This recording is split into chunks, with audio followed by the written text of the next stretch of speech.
सूत जी कहते शौनक जी, श्री मैत्रेय मुनि के मुख से ध्रुव जी के विष्णु पद आरूढ़ होने का वृत्तांत सुनकर विदुर जी के हृदय में भगवान की भक्ति का उद्रेक हो आया। भगवान की भक्ति बहुत करुणामयी है, बहुत करुणामयी। ये नीच से नीच को भी परम पद प्रदान कर दे, मान लीजिए। इसीलिए बड़े बड़े ज्ञानी विज्ञानी महापुरुष जन भी भगवान की लीला कथा गायन, भगवान का नाम जब भगवान का नाम कीर्तन करते रहते हैं, बोध होने पर भी बस एक बात जो गोस्वामी जी कह रहे हैं, हो सब विधि राम रावरो चाहत भयो चेरो, सब विधि मैं आपका दास हूं, सब विधि से। ये बहुत खास बात है, अंदर से भगवान का दासत्व स्वीकार कर लेना, अंदर से भगवान का दास। देखो आप थोड़े से अनुमान लगाना, पुत्र कितना भी दुष्ट हो, माता पिता हर स्थिति में उसको बचाने की कोशिश करेंगे, उसको सुखी करने की कोशिश करेंगे। तो जितना माता पिता में वात्सल्य है, वो हमारे भगवान की, पूरे त्रिभुवन में जितने माता पिता का वात्सल्य है, हमारे भगवान के एक अंश से है। भगवान वात्सल्य समुद्र है। प्रियाजू दासी वत्सला कर ही राधा, सोचो वो कितने वात्सल्य में होंगे। कितना भी निकृष्ट बालक हो, अपराध बन गया, तो जब माता पिता के पास ये बात पहुंचती है कि अपराध हो गया, वो तन से, मन से, धन से, हर प्रयास से चाहता मेरा बच्चा बच जाए। क्यों? वात्सल्य है। और समस्त जगत के मत, एक हमने दृश्य देखा कि एक कोबरा, कुत्ता के जो बच्चे होते हैं पिल्ला, उनको वो काटने जा रहा है, तो जो कुतिया है उसकी मां है, अरे पूछो मत, बार बार वो फण मार रहा है उसके ऊपर, वो उसके जहर से व्याकुल भी हो रही, लेकिन उसको नहीं जाने दे रही। वात्सल्य उस पशु में इतना है कि अपने बच्चों के पास सांप को नहीं जाने दे रही। यद्यपि सांप उसे डस रहा है, वो मर जाएगी, कई बार डसा है, अपने मरने की परवाह नहीं, अपने बच्चों को बचा रही। पशु पक्षियों में भी वात्सल्य है। ऐसे वात्सल्य समुद्र प्रभु की जो भक्ति करता है, दासता स्वीकार करता है, उसका अहित कैसे हो सकता है? कैसे अमंगल हो सकता? अहेतुकी का मतलब समझते हो? जो हेतु रहित है, हेतु रहित, कोई हेतु नहीं, ऐसे कृपा करने वाले अहेतु की कृपालु प्रभु। हो सब विधि राम रावरो चाहत भयो चेरो, ठोर ठोर साहिबी होत है ख्याल काल कलि केरो, रावरो चाहत भयो चेरो। हे हरि, बस मेरी एक इच्छा है कि मैं सब प्रकार से आपका दास हो जाऊं, कहलाऊं। ये भगवत दास है, ये हरिदास है। अंदर से हमारे एक चाहत है कि मैं आपका दास बन जाऊं। पर ये यहां तो जगह जगह साहिबी हो रही है, ये दास कहां बनने के लिए तैयार है? ये मेरा, ये मेरा, ये मेरा, ये मेरा। मन इंद्रियां ये सब मालिक बन बैठे महाराज हमारे, और ये कलिकाल इनको बड़ा सहयोग दे रहा है।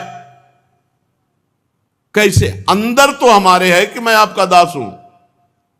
बहुत सुंदर बात कह रहे हैं गोस्वामी जी। अंदर हमारे कि हे हरि मैं आपका दास हूं, लेकिन ये दास नहीं होने दे रहे, ये मालिक बना रहे हैं।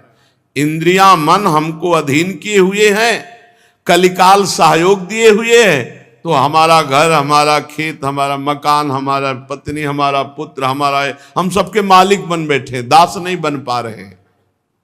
दास का कैसा भाव होता है? नाथ सकल संपदा तुम्हारी, मैं सेवक समेत सुतनारी। हे नाथ, काल करम इंद्री विषय गाहक गण घेरो, हो न कबूलत बांध के मोल करत करेरो, बंदी छोर तेरो नाम है बिरुदैत बड़ेरो, मैं कहूं तब छल प्रीति के मांगे उर्डेरो। नाथ, काल कर्म और इंद्रियां इन्होंने खरीद लिया है मुझे। हम तो दास बनना चाहते हैं, लेकिन इंद्रियों ने भोगों की तरफ मुझे घसीट दिया। समय और जो हमारे पूर्व के कर्म ये हमको घसीट रहे हैं। वैसे तो मैं आपका दास अंदर से कहता हूं और होना चाहता हूं, पर ये होने नहीं दे रहे। इंद्री, मन, काल, कर्म, मैं इनके हाथ बिक गया हूं, पर कहलाना चाहता हूं आपका दास। एक कितनी बढ़िया बात, बिल्कुल वैसी बात है जैसी हमारी है हृदय में। आपका अनन्य दास कहलाना चाहता हूं, पर प्रभु क्या करूं, इन इंद्रिय और मन की गुलामी हो गई। कलयुग ने इनको और सहयोग दे दिया। काल, कर्म, गुण, स्वभाव ये और सहयोगी हो गए। नाथ, मैं बिकना नहीं चाहता, मैं आपका दास होना चाहता हूं। तब भी मुझे बांध बांध करके मुझ पर ऐसा प्रभाव डाले हुए कि मैं बिक रहा हूं इंद्रिय मन की गुलामी में। ये लालच दिखाते हैं भोगों का प्रभु और मुझे फंसा लेते हैं। मैं आपका होना चाहता हूं, पर हो नहीं पा रहा हूं। कलयुग का सहयोग, इंद्रिय मन की गुलामी और ये काल, कर्म, स्वभाव, गुण का घेरा। वैसे प्रभु, बंदी छोर तेरो नाम है बिरुदैत बड़ेरो। सुना है कि आपका नाम जब करे तो सब बंधनों से मुक्त हो जाएगा। और आपका भी बाना सुना है कि जो आपकी शरण में आ जाए उसे बंधन मुक्त कर देते हो। पर प्रभु, ये इंद्रिय मन से हमने कहा कि हम प्रभु के हैं, पर एको नहीं सुन रहे। हम कहते हैं हमारे माई श्यामाजू को राज, पर एको नहीं मान रहे। ये हमको विषयों का गुलाम बना रहे हैं। प्रभु, मैं आपके हाथ बिकना चाहता हूं, खरीद लो मुझे। कपट से ही सही, पर हम आपको अपना मान रहे। आह, कपट प्रेम दिखा रहे हैं, असली प्रेम तो नहीं है। मैं कहो तब छल प्रीति कहे मांगे उर डेरो। असलियत में तो बताएं तो आपसे प्रेम नहीं है। प्रेम है भोगों से, विषयों से, संसार से। छल से ही सही, पर इतना कहते हैं आप हमारे प्राण प्यारे हो, मान लो हमारी बात। बिल्कुल अपने लोगों की बात गोस्वामी जी कह रहे हैं। नाम ओट अब लगी बच्यो मल जुग जग जेरो, अब गरीब जन पोसिए पाई बो ना हेरो। प्रभु, अब तक तो आपके सहारे से बच रहा था। मैं प्रभु का हूं, मैं प्रियाजू का हूं, आपकी नाम की ओट लेकर के। पर प्रभु, अब ऐसा लग रहा है कि कलयुग मुझे गिरा ही देगा। इसने ऐसा घेर लिया है, अब गिरा देगा। इसलिए इस गुलाम को बचा लीजिए, आपका हूं। त्राहिमाम त्राहिमाम सब बोले। अब इस गरीब गुलाम को बचा लीजिए, नहीं तो खोजने में भी पता नहीं पाओगे कि आपका दास कहां गया। ऐसा ये कलयुग नष्ट कर देगा।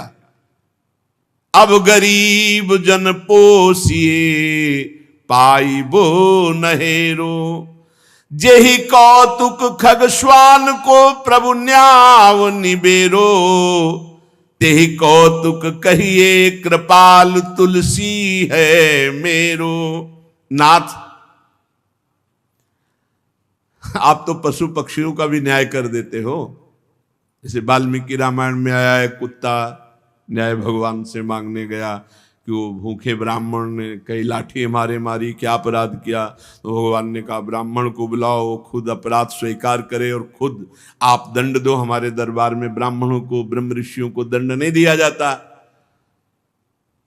ब्राह्मण आए, उन्होंने कहा क्यों मारा। बोले प्रभु, कई दिन से भिक्षा नहीं मिली थी और रास्ते में पड़े आराम से सो रहा था, ऐसे गुस्सा आए, 2-4 लाठी। बोले देखो, अपराध तो नहीं था। नहीं था। अपराध हुआ आपसे? हाँ हुआ। ठीक है। कुत्ते से कहा तुम दंड दे दो, बोले कलिंजर पर्वत का इनको महंत बना दो। अरे बोले भूखे घूम रहे हैं, रोटी नहीं मिल रही, तुम इनको वरदान दे रहे हो या दंड दे रहे हो? बोले दंड। बोले क्यों? क्यों पूर्व महंत में था, पूर्व महंत में था तो कुत्ता बना, जब ये कुत्ता बनेंगे ना महंत बनने के बाद, और फिर इनके लाठी मैं मारूंगा, तब इनको पता चलेगा कि कैसा पीड़ा होती है। तो बोले प्रभु आप तो पशु पक्षियों का भी न्याय कर देते हो, हे लीला पुरुषोत्तम, हे करुणामय, बस एक शब्द हम आपसे कहलाना चाहते हैं, कह दो कि ये तुलसी मेरा है। बस ये बात है। पूरे जीवन की साधना भजन की क्या बात है? ये तुलसी मेरा है। नाथ मैं तो हृदय से चाहता हूं कि आपका दास बन जाऊं। कितना सुख है जब विमान पर ध्रुव जी जा रहे हैं। उस दिन की याद करो जिस दिन तुम्हारा शरीर छूटेगा, कोई तुम्हारे साथ नहीं, न रुपया, न पैसा, न घर का सदस्य, न मित्र, न ये देश, न ये शरीर। उस समय तुम्हारे पास नाम काम करेगा, जो भगवान का दासत्व है, भगवान का नाम है। इसलिए बहुत सावधानी से चलो। हम सब प्रभु के इसी जन्म में साक्षात्कार करने के लिए ये हमें सौभाग्य मिला है। चूको मत, इधर उधर मत भटको, मन को मार लो, शांत हो जाओ। ना बने तो संत सदगुरुदेव से अपनी बात कहो, छल कपट मत करो और आगे निकल चलो। यहां कोई साथी नहीं, कोई तुम्हारा साथी नहीं। मान लो हमारी बात, साथी हैं तो प्रियालाल हैं, गुरु हैं, कोई और साथी नहीं है। अपनी मन की देखो, कपट करना, छल करना, मनमानी आचरण करना, ये सब हमारे जन्म जन्म के स्वभाव रहे। अब इनको मिटाने के लिए तो हमें सत्संग मिला है, मिटाने के लिए तो हमें अवसर मिला है। तो हम अपने मन के दोषों के पक्ष में ना होकर हम विपक्ष में खड़े हों। हम क्या करते हैं कि हम हरि गुरु के पक्ष से हटकर अपने दोषों के पक्ष में हो जाते हैं, तो हमारी हानि हो जाती है। नहीं, ये अंदर का कूड़ा करकट है। जैसे डॉक्टर के पास हम बताते हैं यहाँ दर्द हो रहा, यहाँ दर्द हो रहा, एक एक बात बताते हैं, वो हमको दवा देते हैं, वो हमें उपाय बताते हैं, हम रोग रहित होते हैं। ऐसे ही भगवान संत सदगुरुदेव, तो हम क्या करें? प्रभु के श्री विग्रह के सामने बैठकर उनसे बात करें, अपने गुरुदेव से बैठकर बात करें। नहीं है तो अव्यक्त रूप से प्रभु से प्रार्थना करें। पक्का उन्हीं की कृपा से 100 बार प्रार्थना नहीं सुनेंगे, 1000 बार हम करेंगे, हमारा जीवन इसी प्रार्थना में जाएगा। एक बार कभी सुन लेंगे तो हम निहाल हो जाएंगे।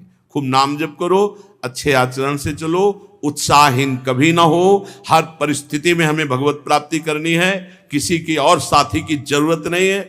हमारी बात समझो। और हरि गुरु से रूठ गए तो फिर कोई साथ देने वाला नहीं। बिल्कुल ये पक्की बात समझो।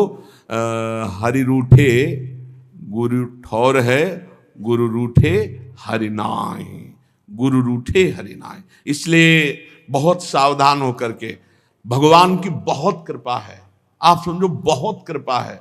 जितनी कृपा का हम उनकी आदर करेंगे उतना ही हम उत्तम विचार और उत्तम आचरण वाले बनते जाएं।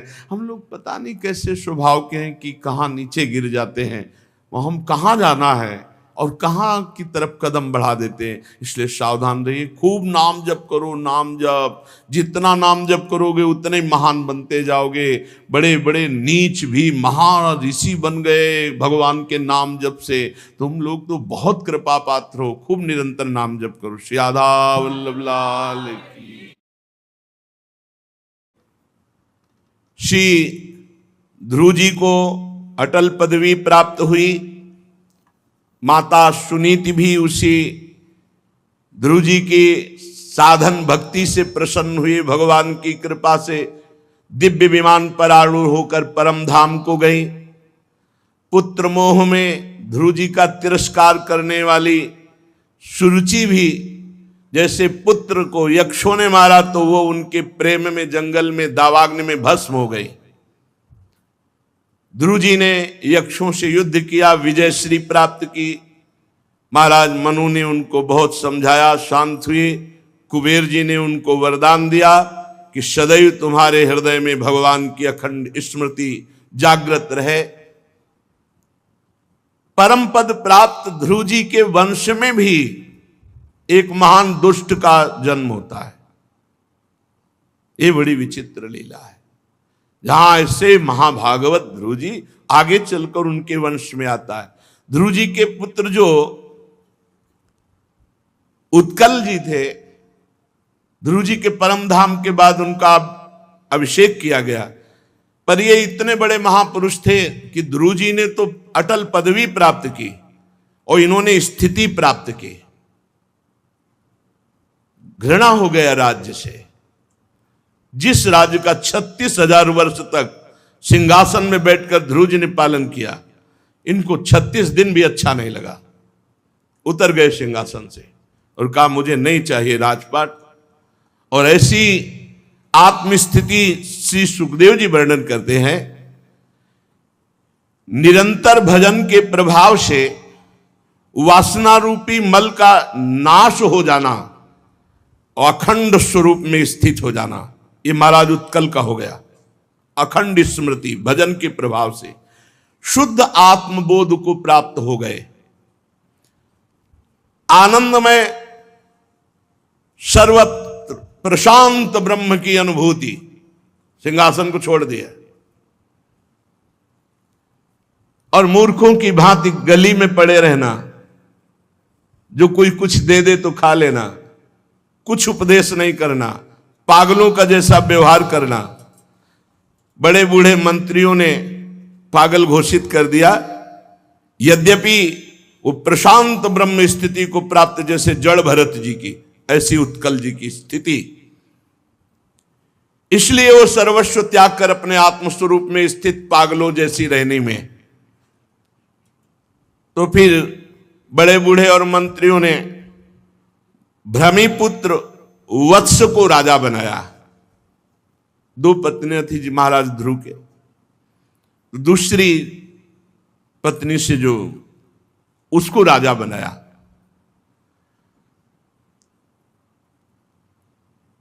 कई इनकी संतानें हुई। आगे चल करके उल्मुख नाम के राजा हुए, जिनसे पुष्करणी पत्नी से महाराज अंग, सुमना, ख्याति, क्रतु, अंगिरा, ये 6 पुत्र हुए। अंग जी की पत्नी का नाम सुनीता था। ये अधर्म पक्ष से आई हुई थी। इसी से क्रूर कर्मा महान अपराधी दुष्ट स्वभाव वेन का जन्म हुआ। पिता ध्रुव जी के वंश के और माता अधर्म के पक्ष की, तो पुत्र अधार्मिक हुआ। बड़ा ही दुष्ट, भगवान की निंदा करने वाला, धर्म विरुद्ध आचरण करने वाला। महाराज बड़े धर्मात्मा थे अंग जी। उन्होंने जब देखा, छोड़ दिया नगर और भजन के लिए निकल गए। ये समझेगा नहीं पुत्र। मुनियों ने जब देखा कि हमारे राज्य पर बड़ा दुष्ट वेन का अत्याचार हो रहा है, तब जाके हुंकार मात्र से उसे मार डाला, वेन को। फिर देखा कि अब राजा कौन बनेगा, तो उन्हीं की भुजाओं के मंथन से महाराज पृथु को प्रकट किया। विदुर जी ने पूछा, ब्रह्मन, महाराज अंग तो बड़े सील संपन्न साधु स्वभाव और ब्रह्म ऋषियों की आराधना करने वाले थे, उनका पुत्र दुष्ट कैसे हो गया? पिता इतने बड़े धर्मात्मा, तो पुत्र कैसे दुष्ट हो गया? इतना दुष्ट कि उनको नगर छोड़कर वनवास करना पड़ा। और राजदंडधारी वेन का क्या अपराध कि परम दयालु मुनीश्वरों को क्रोध आया और उन्होंने मार डाला। इसलिए हम ये चरित्र विस्तार से सुनना चाहते हैं। मैत्रेय जी ने कहा, विदुर जी, एक बार राजर्षि अंग अश्वमेध यज्ञ का अनुष्ठान किया, लेकिन जो ही आहुति दी तो कोई देवता नहीं आया। ऋत्विजों ने विस्मित होकर कहा कि राजन, हम जो आहुतियां दे रहे हैं वो बड़ी शुद्ध हैं, कोई अपवित्र नहीं, और जो हम मंत्र बोल रहे हैं बड़े सामर्थ्यशाली हैं। हमारे जितने ब्रह्म ऋषि हैं सब सामर्थ्यशाली हैं, पर कोई भी देवता आहुति स्वीकार नहीं कर रहा। ऋतुजों की बात सुनकर यजमान अंग को बहुत दुख हुआ। उन्होंने कहा कि ऐसा क्यों हो रहा है? तो उन्होंने कहा आपके पुत्र नहीं इसलिए। देखो, जिनके पुत्र नहीं है, भगवान के भजन में चित्त को जोड़ करके जीवन भगवान को अर्पित कर दो तो सब दुखों से मुक्त होकर भगवत प्राप्ति हो जाएगी। यदि भजन नहीं किया तो फिर बड़े गृहस्थ धर्म में नियम है शास्त्रीय, जिस गृहस्थ में रहते हुए भजन नहीं किया और पुत्र नहीं हुआ और धर्मयुक्त पुत्र नहीं हो तो उसे पुत्र नाम की नरक की प्राप्ति होती है। भगवान का भजन सब ऋणों से मुक्त कर देता है। यजमान अंग बड़े उदास हो गए कि पुत्र ना होने के कारण यज्ञ भाग देवता नहीं स्वीकार कर रहे, मेरा क्या अपराध? तो उनका इस जन्म का तो अपराध नहीं महाराज, लेकिन पूर्व जन्म का अपराध है जिसके कारण आपको पुत्र नहीं प्राप्त हुआ। तो उनका तो पूर्व जन्म के अपराध को नष्ट करने के लिए पहले यज्ञ करो तो हमारे पुत्र हो जाए, वो अपराध जो बाधा कर रहा है। तो उनका हाँ, यदि आप पुत्र की कामना से यज्ञेश्वर भगवान की आराधना करें तो अपराध भी नष्ट हो जाएगा और पुत्र भी प्राप्त हो जाएगा। और जब भगवान का आह्वान करोगे तो देवताओं को अपने आप आ जाना पड़ेगा, इसलिए पहले यज्ञेश्वर भगवान श्री हरि की आराधना करो। राजांग ने जैसा जैसा जजमान को प्रेरित किया गया उपरोहितों द्वारा वैसा राजांग ने किया। जब यज्ञ पूर्ण होने का समय हुआ तो अग्नि कुंड से सोने का हार पहने हुए एक दिव्य पुरुष प्रकट हुआ, स्वर्ण पात्र में खीर लिए हुए, और उदार बुद्धि राजा अंग ने याजकों की अनुमति से वो खीर अपनी अंजलि में ली और सूंघ कर प्रसन्नता पूर्वक अपनी पत्नी को दी। अब वो पत्नी उस खीर को खाए पर पत्नी जो थी वो अधर्म के वंश में उत्पन्न हुई, वृत्ति उनकी वही थी। ध्यान देने का विषय है, इसलिए उनका पुत्र अधार्मिक हुआ।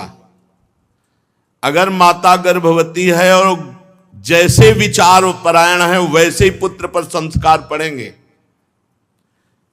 बड़ी अच्छी पद्धति से खीर प्रकट हुई यज्ञ से, परम पवित्र महाराज अंग। लेकिन सुनीता जी अधर्म की वंश में उत्पन्न हुई तो वो जो वृत्ति है उसी का प्रभाव पड़ा कि पुत्र बहुत ही दुष्ट स्वभाव का हुआ।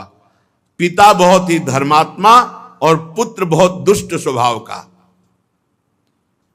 नाम रखा गया वेन। अब जब ये बड़ा हुआ तो अपनी अवस्था वाले बालकों को जहां खेलते देखता तो गला घोंट के मार डालता। अब राजा का पुत्र किसी का बस नहीं।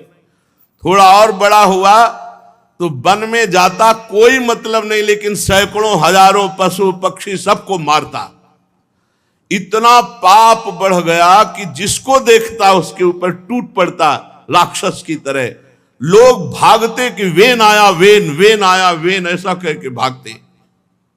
बड़ा निर्दयी, पशुओं की भांति गला घोट कर मार देना। कोई भी सामने पड़ जाए थर थर कांपता सब। वेन की ऐसी दुष्ट प्रकृति देखकर महाराज अंग ने बहुत तरह समझाया, पर जो दुष्ट स्वभाव का होता है वो सुधरता नहीं है।